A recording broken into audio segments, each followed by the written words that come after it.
More bosses order workers back to the office as job market shifts. So, I'm going to talk about my experience with working from home and what we did last year in terms of hiring almost 40 people virtually for our command center, answering phone calls, sending out estimates, emails. We do payroll for our franchisees. We do like 40 different things, everything from their QuickBooks to invoicing to scheduling. It's a whole list of things that we do. And last year, 2022, at the beginning of the year, I was very bullish on hiring people from across the country to be our virtual agents. So we're going to look at this article from the Wall Street Journal, and I'm going to give my 2 cents based upon the experience that I had last year, because we're changing up the way we're doing things. And I agree with some of the things in this article, but not all of them. All right. So more bosses are wanting people to come back to the office. Honestly, you saw this across the board everywhere from places like Tesla and Apple requiring people to come back in the office a lot sooner than other companies. You got Paycom now, big payroll type company. Vanguard obviously has financial services. But let's dig into this a little bit more. Is there a little bit of a tug of war right now going on? Said David Garfield, global head of industries at consulting firm Alexi Partners, who has worked with executives on how to approach return to office discussions. Employers are not having an easy time of it. For much of the pandemic, companies took a fairly soft approach to policy enforcement, fearing that a too rigid stance on in-office work could harm morale or lead to turnover, executives and advisors said.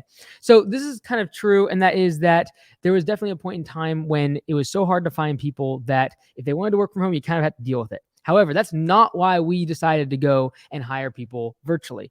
We decided to do this because instead of going after a very small pool, which is our local county and maybe 15, 20-minute drive from our office, we decided, look, why not just expand the net and be able to hire in the entire country?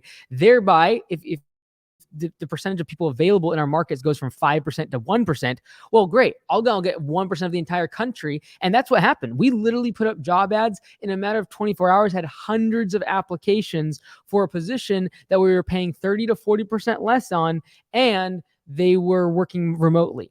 And we offered them a stipend from them to be able to work from home and pay for their internet and pay for their office, so they could spend $100 a month on their Wi-Fi and any sort of office stuff like their computers, anything like that, their headphones, etc.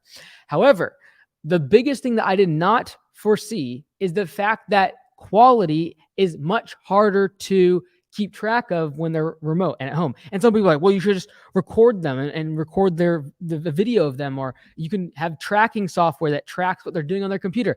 I don't like that. I personally wouldn't want to be an employee if I knew that every motion that I was taking was either being recorded on video or was being tracked on the software, like which pages you're opening and searching your web browser, and I just personally don't want to have to deal with that as an employee. Therefore, I do not want, as an employer, want to do something that I would never want to do if I was working for my company. And so therefore, we decided not to go that route, and that is tracking every movement. However, the problem is if you have one bad performing person or someone that is trying to rig the system and they're trying to take advantage of the system, that means that you've got to create a system that prevents it for the entire system. That was a lot of system words. But what I'm saying here is if one out of 40 of those people were doing a bad job of quality, that means you have to record every single phone call, which we paid to do. We can record all the phone calls. That's easy. But now you gotta actually listen to those phone calls. You got to spot check them. You got to do extra training. But the thing is, are we going to really listen to every single phone call? Because then it literally wipes out any sort of savings. I might as well just pay someone else 40, 50% more and then train them more and have them in person and pay for the extra cost of an office space, utilities, etc. There's a lot more cost of having someone in person because you have payroll expenses, you have we pay medical insurance, we did profit sharing. There's a lot more cost of having a big office space and utilities like restrooms and internet and all these things you got to pay for. And so it makes a lot of sense to have people remote. But why in the world are all these employers trying to bring people back into the office? It says, as the job market shifts under threat of a recession, employees' leverage over companies may be slipping. Human resources advisors say empowering bosses to push for changes in work styles. So I actually personally don't think that this, for me, was a monetarily driven decision. This was a quality decision. And when you start affecting quality for someone like myself, it means I'm going to throw a ton of resources at making sure quality is upheld. And because of that, it actually made it less efficient to have people working remotely. And it costs us way more because now there's way more oversight and management of that labor. For example, you can usually have 8 to 10 office people with one person in terms of a lead, team lead, or a manager.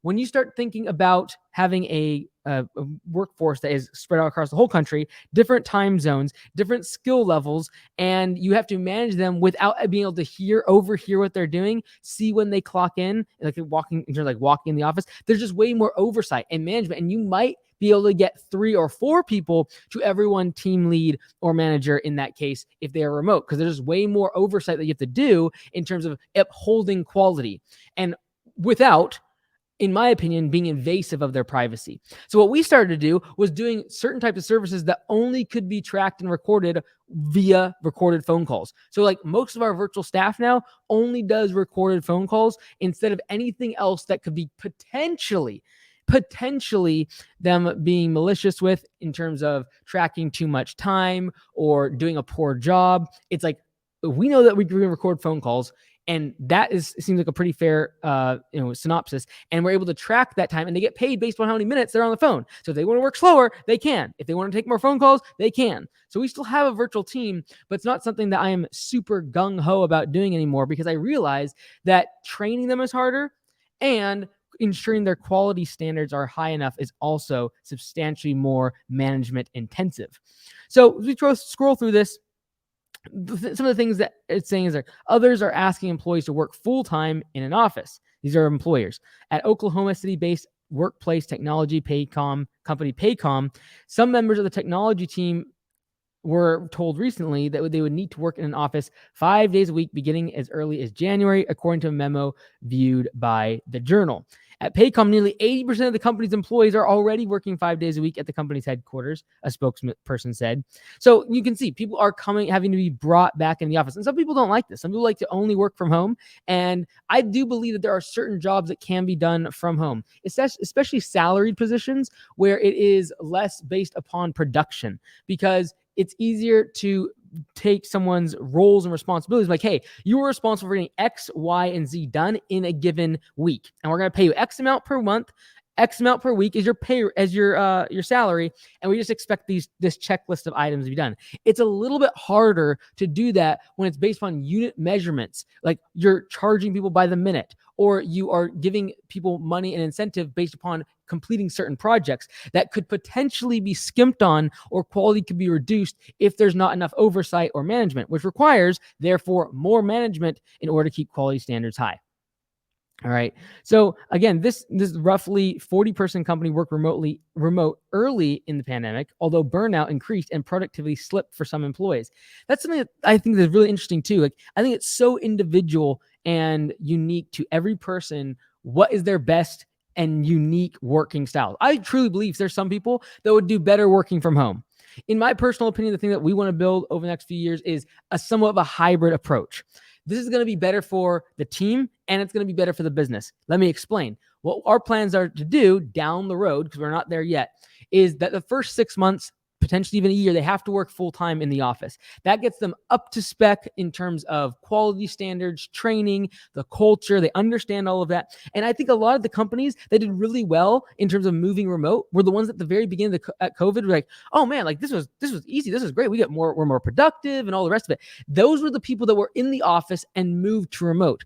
What's a lot more difficult is taking someone off the street that has never been trained, doesn't know the culture, doesn't know how things operate, and getting them up to speed is much more difficult to ensure that they are actually brought up to a certain standard if it's done remotely. So in my opinion, getting someone up to speed 6-12 months they're in the office, and then have them the option to be able to work 2 to 3 days a week from home. So this is something that a few years down the road we'll probably implement at Command Center. And the reason it's better for the employees, give them better work-life balance. Some of them would probably like 1 or 2 days at home, especially if they're just not doing well or not feeling well. They can stay home, they can work from there, and we expect them to know the standards, have great training, the quality be there, and we should be able to trust them because we see them in the office, and we're able to still track certain elements of their performance. However, What's not going to happen is brand new, fresh out of the gate people learning from remote. It's just very difficult to encapsulate the culture of what the company is doing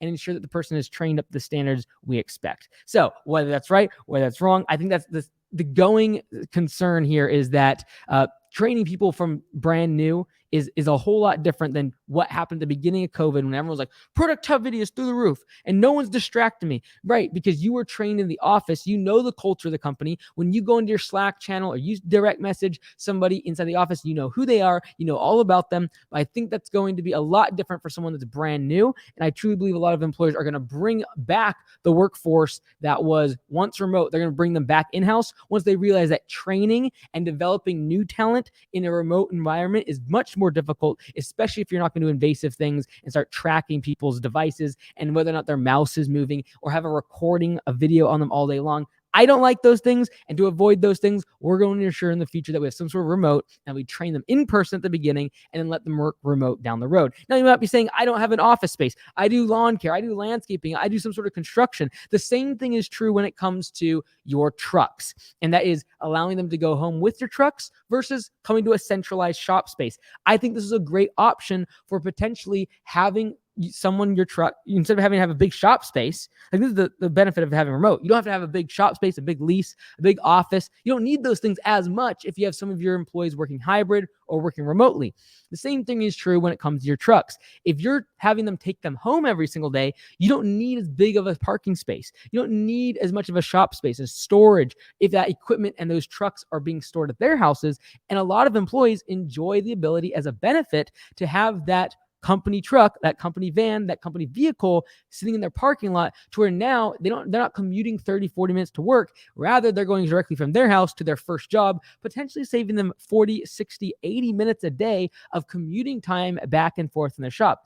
Great benefit for them, great for the company because it's more efficient to get the guys to the job site much faster, and it's better for the business because they don't have to have a big shop space, office space, storage, all the rest of it. The downsides, in my opinion, is the upfront. It is getting them onboarded, trained, making sure that they have a quality standard, they understand the culture, and doing that efficiently and effectively is very difficult for brand new talent. But I truly believe that after someone's been in a culture for 3, 6, 12 months, that's potentially an opportunity to be able to start cutting back on overhead, giving them more autonomy, and allowing them to have some benefits to something close to remote work or working from home. And that would be potentially taking the trucks home to their own house at night.